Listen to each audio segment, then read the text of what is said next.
ಚೇತನ್ ಮಾಡಿರುವಂತಹ ಟ್ವೀಟ್ ಅಲ್ಲಿ ನಿಮ್ಗೆ ಏನ್ ಆಕ್ಷೇಪಾರ್ಹವಾದಂತ ಪದ ಕಂಡು ಬಂತು ಏನು ಅಂತ? ಮೊದಲನೇದಾಗಿ ಚೇತನ್ ಬಂದು ನಮ್ಮ ಭಾರತದ ಪ್ರಜೆ ಅಲ್ಲ, ಅವರು ವಿದೇಶಿ ಪ್ರಜೆ. ಈ ಭಾರತದ ಭಾರತದ ಒಂದು ಕಾನೂನು ಅಡಿಯಲ್ಲಿ ಅವರಿಗೆ ವೀಸಾ ಕೊಟ್ಟು ಇರ್ಲಿಕ್ಕೆ ಅವಕಾಶ ಕೊಟ್ಟಿದ್ದಾರೆ. ಅವ್ರಿಗೆ ಬೆಂಗಳೂರು ಆಗ್ಬೋದು, ಕರ್ನಾಟಕ ರಾಜ್ಯ ಆಗ್ಬೋದು, ಅದು ಭಾರತ ದೇಶದ ಇತಿಹಾಸ ಆಗ್ಲಿ, ಸಂಸ್ಕೃತಿ ಆಗ್ಲಿ, ಈ ದೇಶಕ್ಕಾಗಿ ಪ್ರಾಣ ತೆತ್ತಿರ್ತಕ್ಕಂಥ, ಈ ರಾಜ್ಯಕ್ಕಾಗಿ ಪ್ರಾಣ ತೆತ್ತಿರ್ತಕ್ಕಂಥ ಮಹಾನ್ ವ್ಯಕ್ತಿಗಳ ಬಗ್ಗೆ ಒಂದು ಕಿಂಚಿತ್ತೂ ಅರಿವಿಲ್ಲ. ಅಂತವರು ಬೆಂಗಳೂರು ನಿರ್ಮಾತೃ ಕೆಂಪೇಗೌಡರ ಬಗ್ಗೆ ಈ ಹಿಂದೆ ಚೇತನ್ ಅವರು ಸುಮಾರು ಜನಗಳ ಬಗ್ಗೆ ಮಾತಾಡಿ ಆಕ್ಷೇಪಣೆಯಾಗಿ ಮಾತಾಡಿ ಅವರು ಸುಮಾರು ಜೈಲ್ಗೆಲ್ಲ ಬಂದಿದ್ದಾರೆ. ಅವ್ರ ಮೇಲೆ ಪ್ರಕರಣಗಳಿದಾವೆ.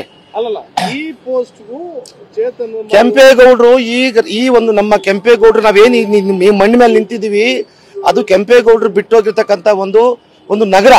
ಆ ನಗರದ ಒಂದು ಮಹತ್ವ ಗೊತ್ತಿಲ್ದೇನೆ, ನಗರ ನಿರ್ಮಾಣ ಮಾಡೋದ ಮಹತ್ವ ಗೊತ್ತಿಲ್ದೇನೆ ಕೆಂಪೇಗೌಡರು ಒಬ್ಬ ಅಲ್ಪ ಅಂತ ಹೇಳೋದು, ನಾನು ಅದು ಹೇಳಲೇಬಾರ್ದು. ಆಕ್ಚುಲಿ ಅದು ನನಗೂ ಅಥವಾ ತಪ್ಪಾಗುತ್ತೆ. ಅವ್ರು ಏನ್ ಹೇಳಿದ್ರು ಹೇಳಕ್ಕೂ ರಿಪೀಟ್ ಮಾಡೋಕ್ಕೂ ನಮ್ಗೆ ನಾಚಿಕೆ ಆಗುತ್ತೆ. ಅಂತ ಒಂದು ಕೆಟ್ಟದಾಗಿ ಮಾತಾಡಿದ್ದೇನೆ ಚೇತನ್.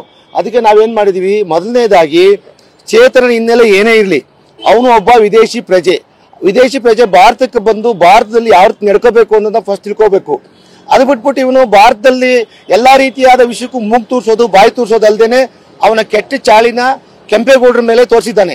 ಅದಕ್ಕೆ ನಾವು ಶೇಷಾದ್ರಿಪುರಂ ಪೊಲೀಸ್ ಠಾಣೆಯಲ್ಲಿ ಆತನ ಮೇಲೆ ದೂರು ನೀಡಿದ್ದೀವಿ. ಪೊಲೀಸರು ತಕ್ಷಣಕ್ಕೆ NCR ಮಾಡಿ ವಿಚಾರ ಮಾಡ್ತೀವಿ, ಆಮೇಲೆ FIR ಮಾಡ್ತೀವಿ ಅಂತ ಹೇಳಿದ್ದಾರೆ.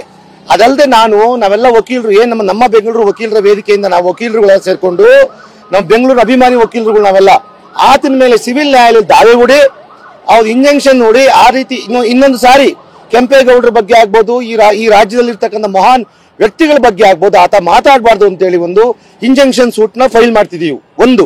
ಎರಡನೇದು, ಭಾರತ ಸರ್ಕಾರದ ವಿದೇಶಿ ಮಂತ್ರಾಲಯಕ್ಕೆ ಬರೆದು ಆತ ಏನು ಪರ್ಮಿಟ್ ಕೊಟ್ಟಿದ್ದಾರೆ ಆ ಪರ್ಮಿಟ್ ನ ಕೂಡಲೇ ಮುತ್ಕೋಲ್ ಹಾಕೋಬೇಕು ಅಂತೇಳಿ ನಾವು ಸುಪ್ರೀಂ ಕೋರ್ಟ್ ಅರ್ಜಿ ಸಲ್ಲಿಸಕ್ಕೂ ನಾವು ನಮ್ಮ ಬೆಂಗಳೂರು ವಕೀಲರ ವೇದಿಕೆಯಿಂದ ನಾವು ಸಜ್ಜಾಗಿದ್ದೀವಿ.